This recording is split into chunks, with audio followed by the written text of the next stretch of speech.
Hello, hello, everyone. It is Kenyon here. It is Basketball Rewind, and I am joined by Coach Roache as well as Beyond the Locker Room. And today we're going to be talking about the very oh so special Scottie Barnes. so, with that being said, I will say it is Kobe Buffkin Day, and Kobe Buffkin is not a Raptor so far at the time of this filming. We'll see if that remains the case.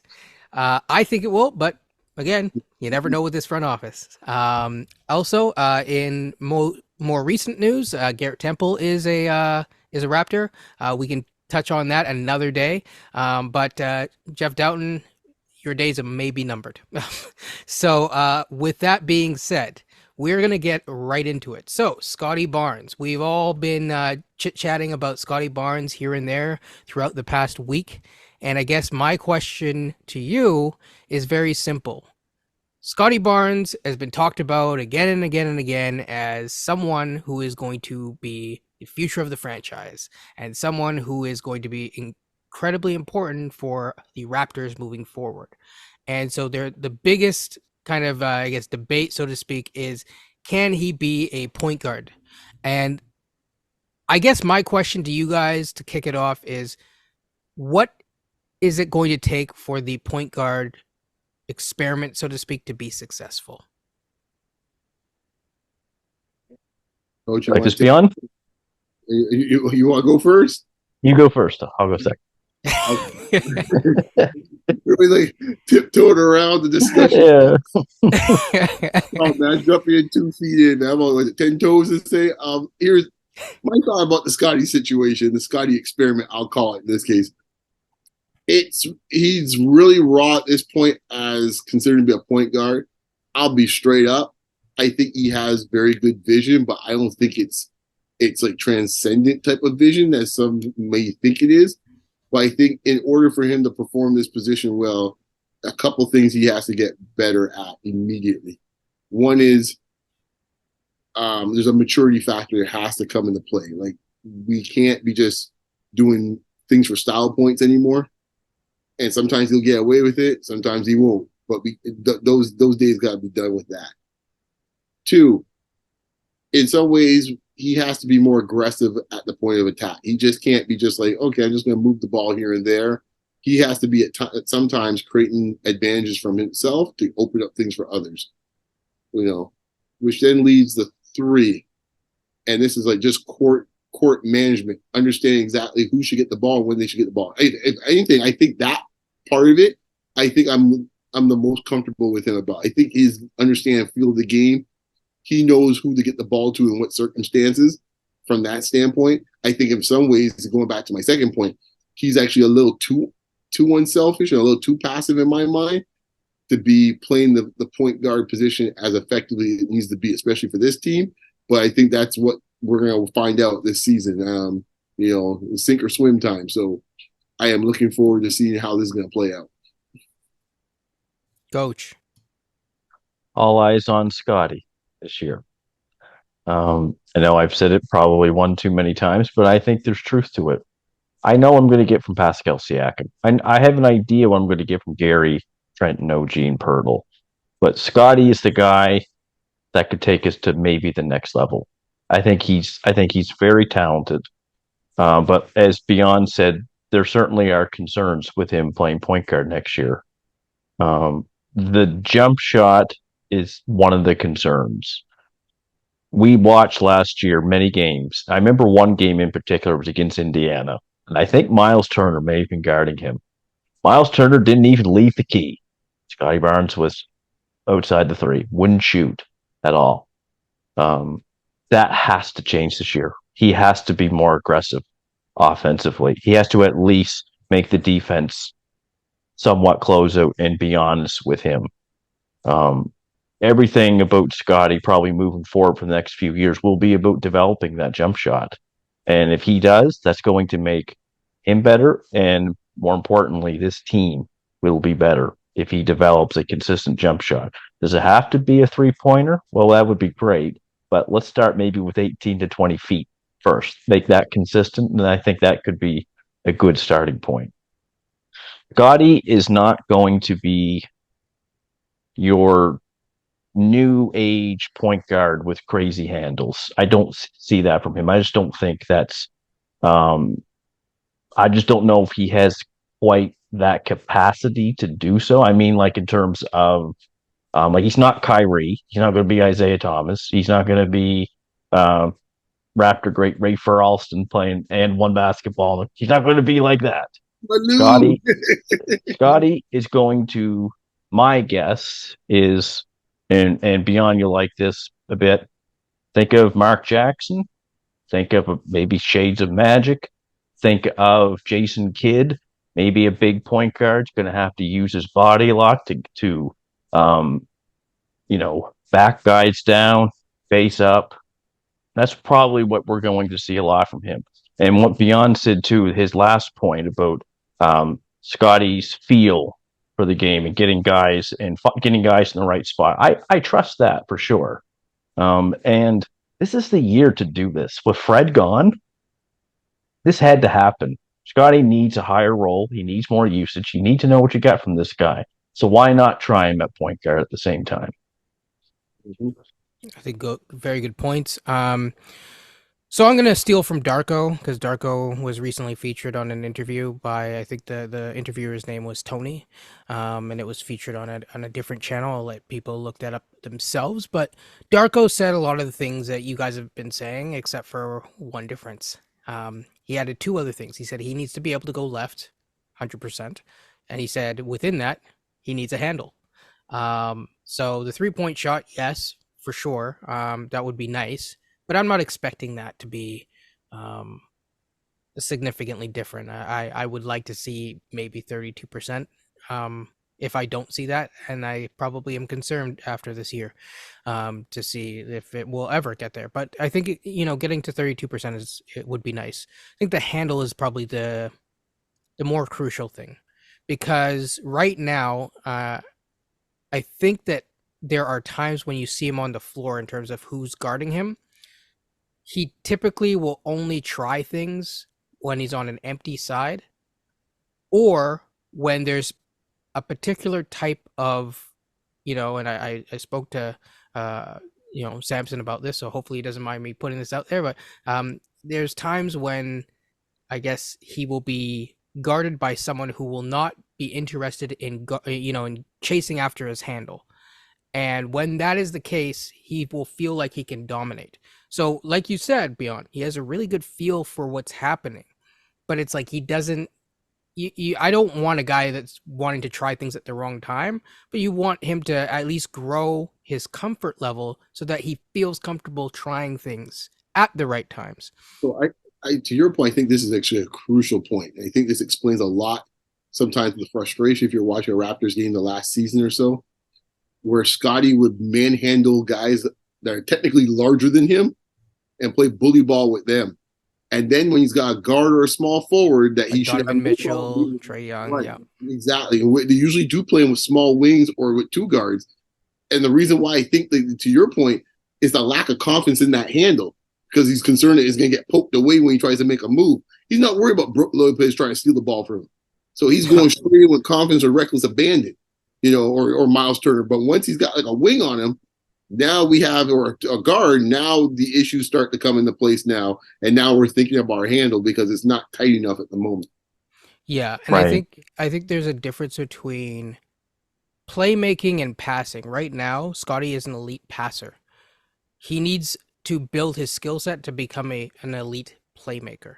He needs to be able to draw gravity, whether through his handle, get into space very quickly, and be able to buy him enough time to get off his slower release that it is right now, until he improves the jumper.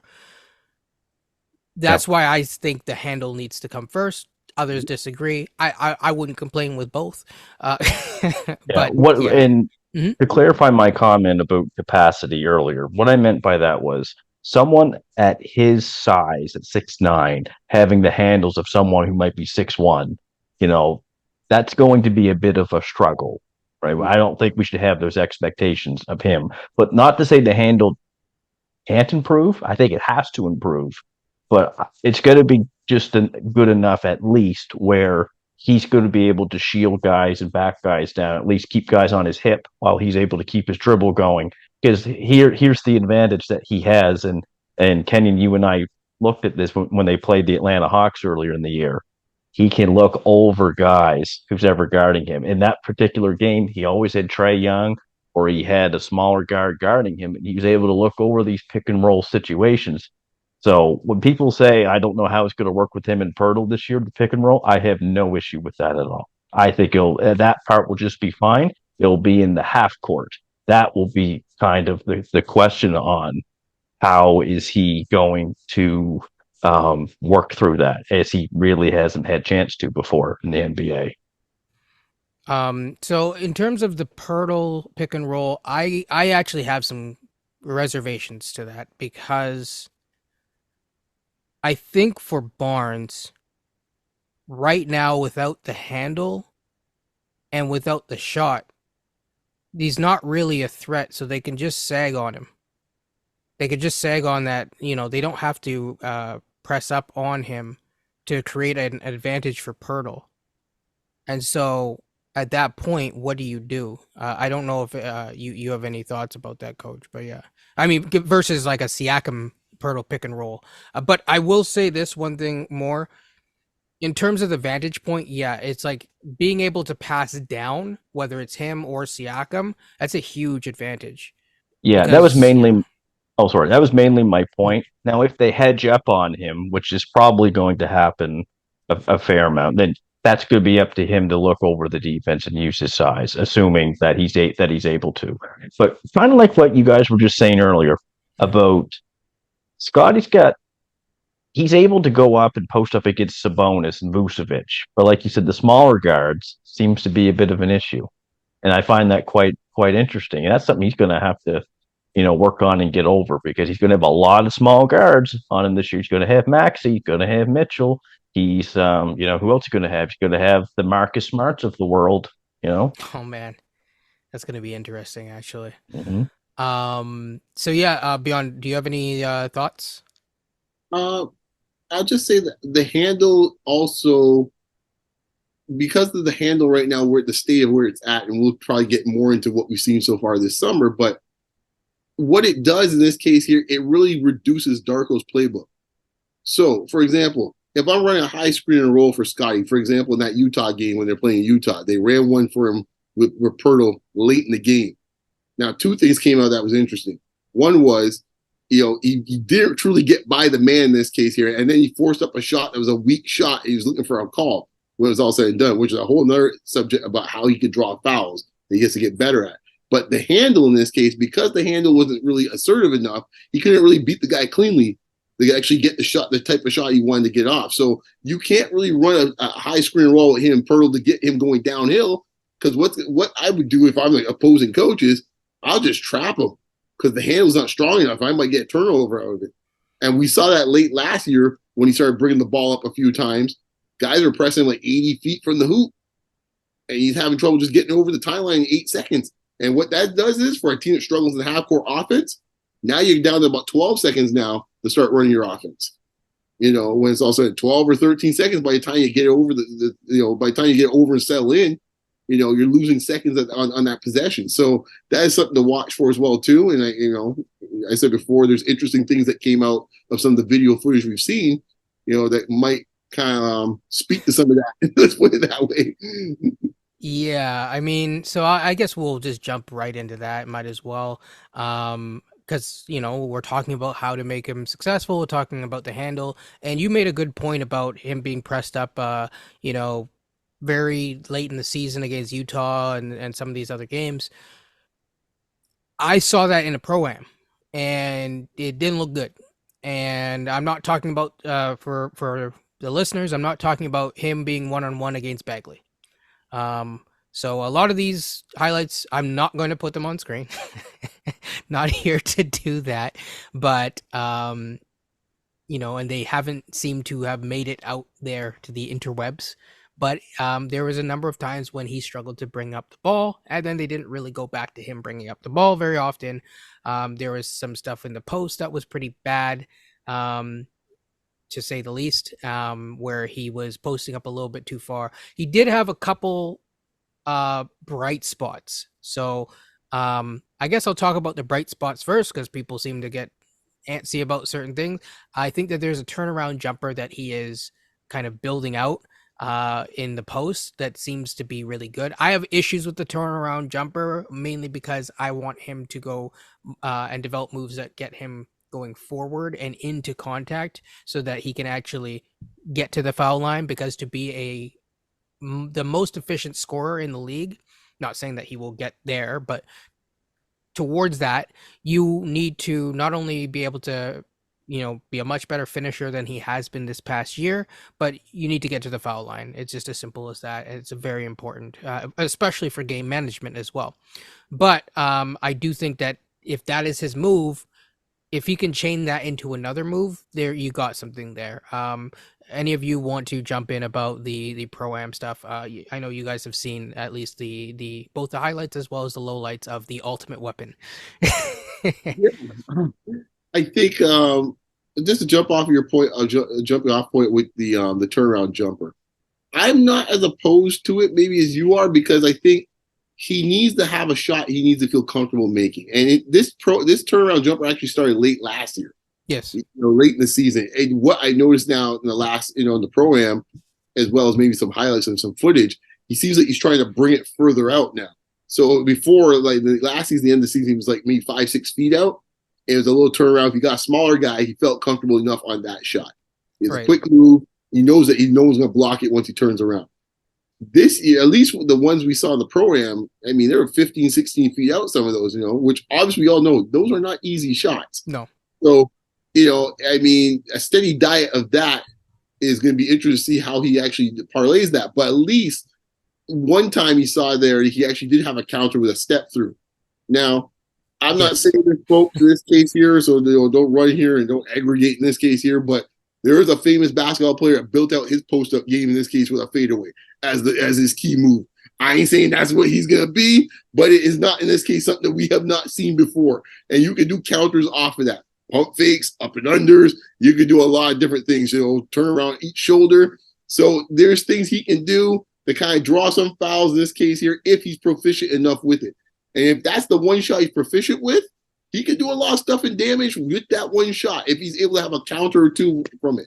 If that's all he's got, with his size, he could probably pick up 12 points off of that move alone in some form and derivative of it. I don't put a whole lot of stock into these games where the Rico Hines runs. I get it. Like, they're good to see. I look at more like a guy's how they've changed physically, maybe from the end of the season till then, more so. But I'll put it to you this way. If you do really well in these things, I'm not putting much stock. But if you really struggle in these things, that's a bit of a problem if you're struggling in this. I'm not trying to make the inference that Scottie is struggling. Now, there were a couple of plays that I was kind of like, oh, that's not good. But once again, I think kind of like what Beyond just said, getting that post shot that he had last year. I remember against the Lakers. That's where I really noticed it. He had the best game of the season for him by far. And I think he'll be able to do that this year because he's going to be the only 6'9" point guard in the league. There's no reason why he can't do that this year. But much like you said too, the ball handling is going to be key in this. It's just got to be good enough to get into an offense. It's got to be good enough in transition. It's got to be good enough to get over half court. Because, like you said, if teams probably are going to press him up the court, they're going to take like a Marcus Smart or someone, and they're just going to the whole game. So what's he probably going to have to do? Use his body for most of the game to back him down, and the handle's going to have to be good enough to at least get it over center court. Now, he'll have some help with the trailer guys who run up and down the court, and they set those little fake screens and stuff like that. But this is going to be a work in progress for him. Work in process, excuse me. Yeah, I think the other thing too is that he needs to be a lot better at making decisive movements when he is catching things in the post. He needs to be able to have the handle at a simplistic level that is high enough that he feels comfortable making, a move within 1-2. Like, I don't want it. It almost looks like he sometimes thinks about it a little bit too much now. Again, didn't look good.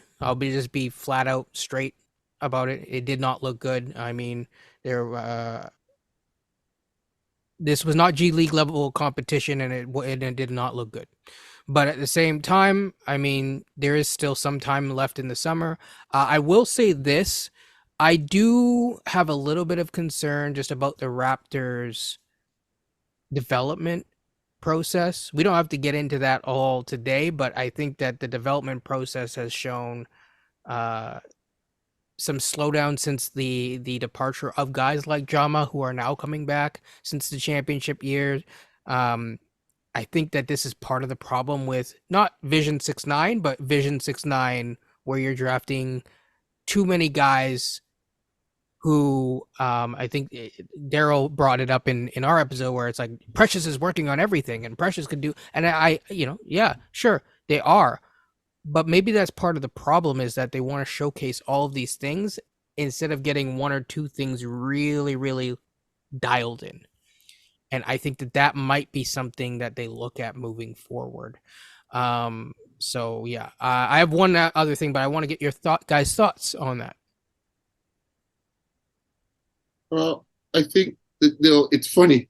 It's like the Raptors management team have kind of like they don't have the actual wherewithal in this case that they pick the type of team or the type of players they pick.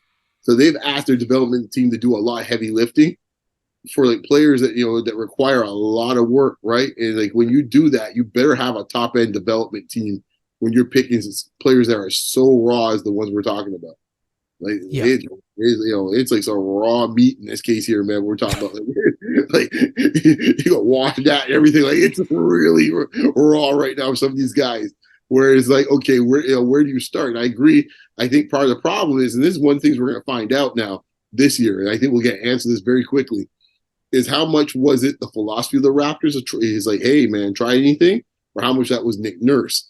And I think we're going to determine to find out, was this more of a Nick Nurse call to action where it's like, hey man, we out here just doing our thing and just let the guys try this, the Nick Nurse type of spiel, or we can get down to some brass tacks and get some real definition on here. And it's like, you are going to do A and B, you are going to do C and D, and this is where where Darko is supposed to be his specialty. So we're going to find out if this is more of a credo coming from from high atop of Mount Olympus, or this in this case here was just a coach and his style in this case gone amok in this case with Nick Nurse. So we'll find out real soon.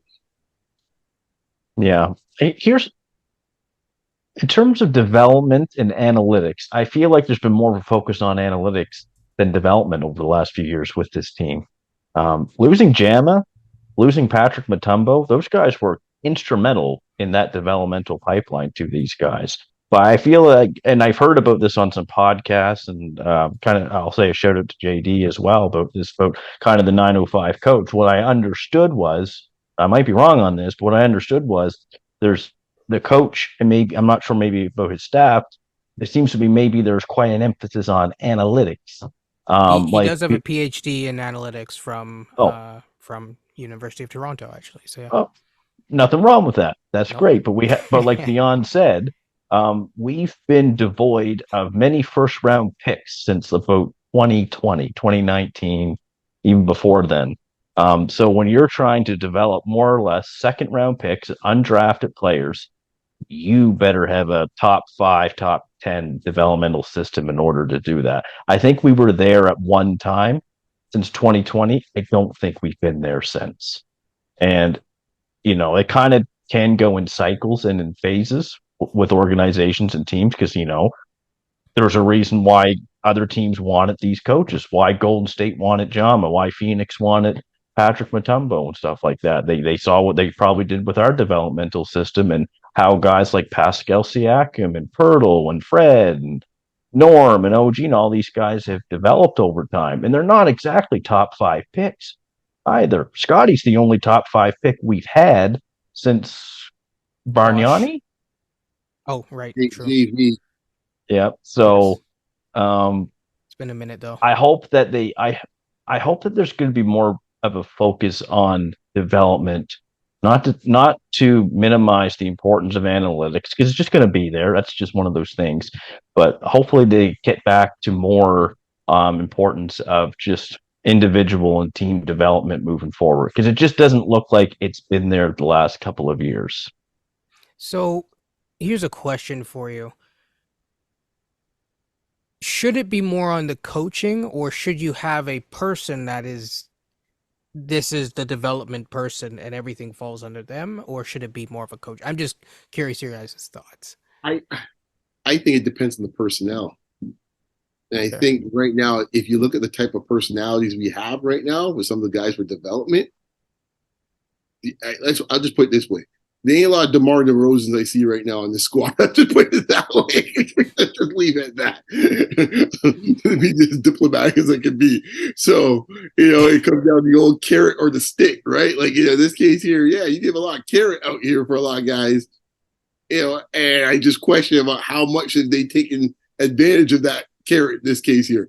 Well, you had the DeRozans and the Siakams and the Freds. Those guys are all about it. You didn't have to worry about putting the stick on those guys. No. They were out there doing the work, right? Even JV, same thing, doing the work. JV improved every year in this case here. Free throw shooting, post moves, you name it. Heck, he even started developing a 3-point shot late till he got traded. I mean, Right? you can't be from Lithuania and not working about Yeah, basketball. you're right. You're be working, man. You're right, man. Live, breathe, everything is ball. It's a religion. Yes. Right. So when you look at the pedigree of those players and their mindsets in this case here, man, like they weren't messing around. Hey, as well as Pirtle, I put him in the list. Like there's the mindset of the players that we have now. Quite honestly, is not quite the same as we've seen in the past. I'll just put it that way. And I think to your point, I think you got to be more hands on with this group. Right. So if you were Masai magically, you'd give away part of your 15 mil and you go and hire but you're like, no, that's mine, but I will hire. So yeah, you would hire, like you would build a department, or you'd say, hey, Darko, and I'm gonna really empower Darko. I think I personally would build a department because I agree. The Raptors are not Miami. We're not getting free agents just walking down the street. That one thing with asking for trades, like, okay, come here, with the welcome mats here. We don't have that type of fortune. Yeah.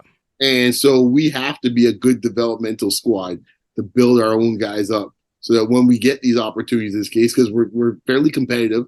I mean competitive, I mean that we're not getting top 10 picks every year.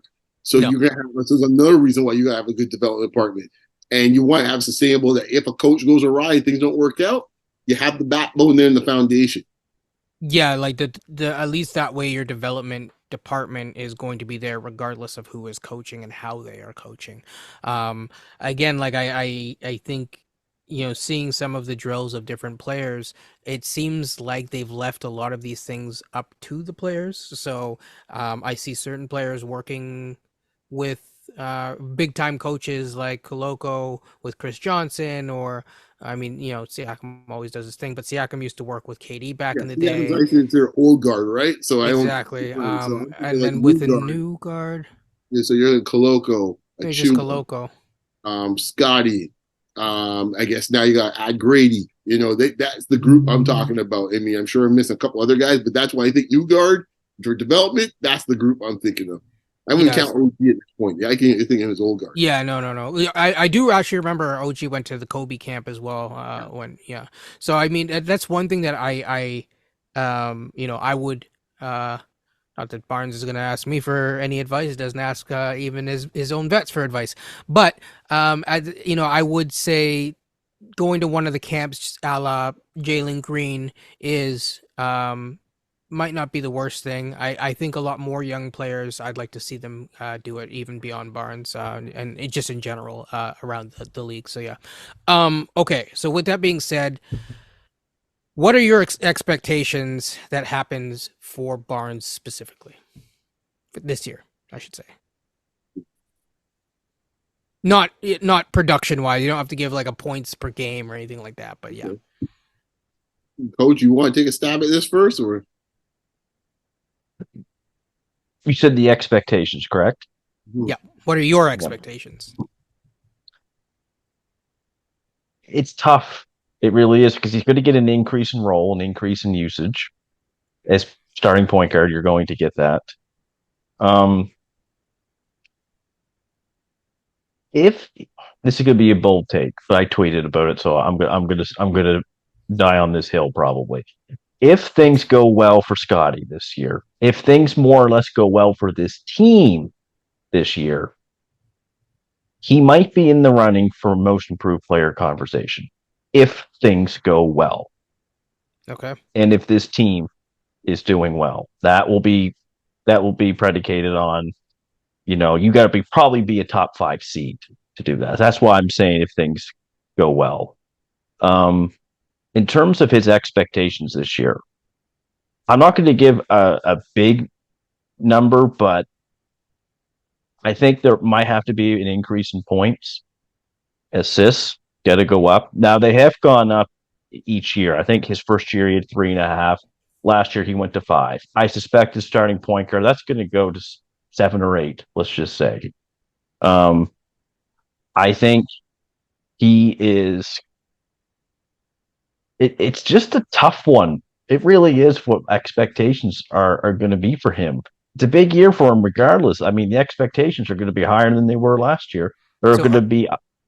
are you expecting a most improved yourself? I'm expecting a most improved candidate if team's doing well. Okay. Beyond? For the record, I think this team could do pretty well, even if Scottie played like he did last year. Yeah. I I agree with that. enough to kind of deal with any fluctuations that come from him. But for me, I got 4 points that if he does these things, I would say it's a modest success. I'll put it that way. I'm not even trying to say anything more than that. If he could, one, defensively be a little more, be able to contain a little bit better defensively. And I think Darko will help with that because I don't think he's gonna have him playing out there, playing wrong angles on guards and stuff like that, and being even playing guards half the time. So I think you have enough common sense to do that. So I think it will make him look better. One, defensively. Two, the handle you mentioned before. If by October, if the handle's at least at some functioning level where he can actually create some mismatches or create some type of gravity with the handle a little bit, I would say that would be a win. Three, going back to the post move, in this case, if that turnaround jumper could be something where it's like pretty close to bread and butter for him, if he could do nothing else but he hits that jumper, that he all of a sudden could command some sort of like attention down there. Because I'm curious to see how teams defend him the first month or two of the season. Do they try to play a big arm or they're going to stick the small guys and see until he can punish those guys? And if he's able to punish those guys with that turnaround and whatever counters he has on it, fantastic. So that's 3. And the final thing is, which is the thing I've harped on him from time all season last year. Mm-hmm. Just give me 4 quarters, man. 4. Yep. That's all I ask for. Give me 4 quarters. I don't care. You don't have to be scoring 10 points in each quarter, nothing like that, and give me 40 a night. Just give me 4 sustained quarters of effort. That's all I want. I don't want these up and downs, I call these Canada Wonderland stat lines where it's like, here we are down here in the valley here, first quarter, boom, second quarter, boom, third quarter, boom, fourth. I don't want that. Just want sustainability. That's it. All right. And if he plays like that, the Raptors will be all right. So that's all I'm asking for Scottie, for Scottie's family, Scottie's friends, Scottie's faithful, Scottie's acolytes, whoever is out there is a Scottie supporter. That's all I want. That's what I want. I don't think that's hard to ask for. That's what I think I'm looking for. I think in this case here, if you're planning to be, in this case, the potential future of the franchise, and you're 22 years old, and it's for a $5 billion entity, I don't think that's a lot to ask for. For 36 minutes, just give me 36 minutes. Not give me 20. And then hang out for the other 18 or so, or 16. It's like, no, just give me the 36 minutes. That's it. So I am hoping that I could get those 4 things. And honestly, 1 and 4 should be the easiest things to deal with. Because Darko should help with the defensive side of things. And I think him now being 2 years in the league, he should have a better awareness of what teams, like players' strengths and weaknesses are. And the 4th item with the effort, hey man, that's for free, man. It's for free. So Consistency. Yep. yeah, I mean, so I'll just say the first thing is that my on the low end, my expectations is that he will become a really good, really solid connective tissue passer, and they really optimize that. I think that that is something that at worst, if the experiment don't work out, because I think European coaches don't mess around. At the end of the day, they do not. So if it ain't working out, and you could even, in some of the things that he has said, if people really listen carefully, yeah, sure, we're supporting the guy, but and he's very open to creating a supportive environment, but he's also there to win. He's there to do his job. So I think as a connective tissue passer, he will get there. I think the most easy way for Barnes to improve is why I'm saying it's an expectation, because anything less, I'd be disappointed, frankly, would be the defense. I think in the right role, not as a point of attack defender, in the right role, I think, with him keeping his arms up, I think he could be a good, defender, a very good defender, and I think he could really push for one of the best or better defenders on this team. I think with time, maybe not next year, but I think he will. He will definitely improve, and Yeah, so I'm excited to see that. that's a question. Now you mention that, and I don't think it's really been discussed yet. Hmm. Who guards the opposing point guard on this team of the starting? I was just about to ask that myself. Yep. I think OG would be, depending on the point guard. If it's Luca, maybe it's OG. If it's not going to be Gary Trent, I'll tell you that. I don't think there's any scenario as Gary Trent, to be honest with you. I wonder if they do every so often. Forget the starting lineup for a second, but you pull someone quickly and put Schroeder out there. That might be interesting. I'm not going to say who that would be, but I will let the audience decide. With that, if you're playing Jalen Brunson, for example. Yes. OG's probably the natural thing because he's so physical. He might be the best thing. But then if you're playing John Morant, now things get more interesting. Well, well, the schedule hasn't come out yet, but how often do we play them in the first 20 games? If we could just get that out of the way, we don't have to worry about it. You're in Fox. Let's put it that way, okay? Yeah. Yes. As long as Pascal's not guarding the number one option, I'm cool because they'll drain his energy. Because when you're the number one scoring option, never guard the number one option on the other team. Yeah. It usually does not work. Yeah. That's going to be fascinating every night about who they put as the defender for the point guard, depending on the style of the point guard. That's going to be a fascinating thing for what they do every night. It might be a scheme thing, they might, because they have enough big, long bodies to just funnel guys into certain zones of the court where they have difficulty dealing with, hey, it's you have to deal with length at some point. So maybe it's more of a funneling thing with some of the faster guys like De'Aaron Fox, where it's okay, you can be as fast as you want, but you're not going to get rim. You're not going to get to the rim. Yeah, but if they bring some bonus out 30 feet in this case here, you're in deep water at that point. So you better be able to get it at that point. True. Very true. I've seen that Sacramento play up many times. Yes. I think Gary, though, will guard some point. I'm not saying he needs to guard John Morant, but probably half of the league, you probably would be okay with putting Gary on those point guards as well. I'm not saying guard Steph Curry, guard John Morant, guard Dame. I don't mean that. No, but if you pick Orlando, for example, he could probably get away with it. Orlando, maybe Boston with Derek White, stuff like that. I think you would be fine there, per se. You know who you might be able to get away with it as well, too? Houston. Not going there. But you're probably not wrong. Yeah, I mean, Gary's an interesting one. Maybe he looks different in a non-nurse system. I think he still gambles a little bit too much, and I think that but I'm curious. I am. So, I think that's something. I think, back to the Barnes thing really quickly. I think the other thing too is that I do think, like you said, my minimum expectation, especially if he's going to show improvement, is simple. Just be locked in for 4 quarters. I think if he does that, that alone will help him to improve a significant margin, to be honest. and maybe Right. not 82 games, but 70 games. Because I think he can play 70 games. I know getting to 70 games is hard in today's NBA for anyone apparently, but A big, strong young boy. He's 22 years old. He just turned 22 like yesterday, man. He's yeah, big but and the strong. tendonitis and all this kind Oh, man. But but You wouldn't be able like to I get to school, like I said earlier, like of. my high end expectation, and this is probably if everything clicks and his team does well, I could see him potentially being an MIP candidate, but also the minimum expectation too, kind of what Beyond said earlier. A little bit of based on what we saw last year would be the bare minimum. But I think he'll be a bit better than what he was last year. I just think even if it's just a slight bit, that's my minimum expectation. At least play like you guys said, be consistent throughout the four quarters.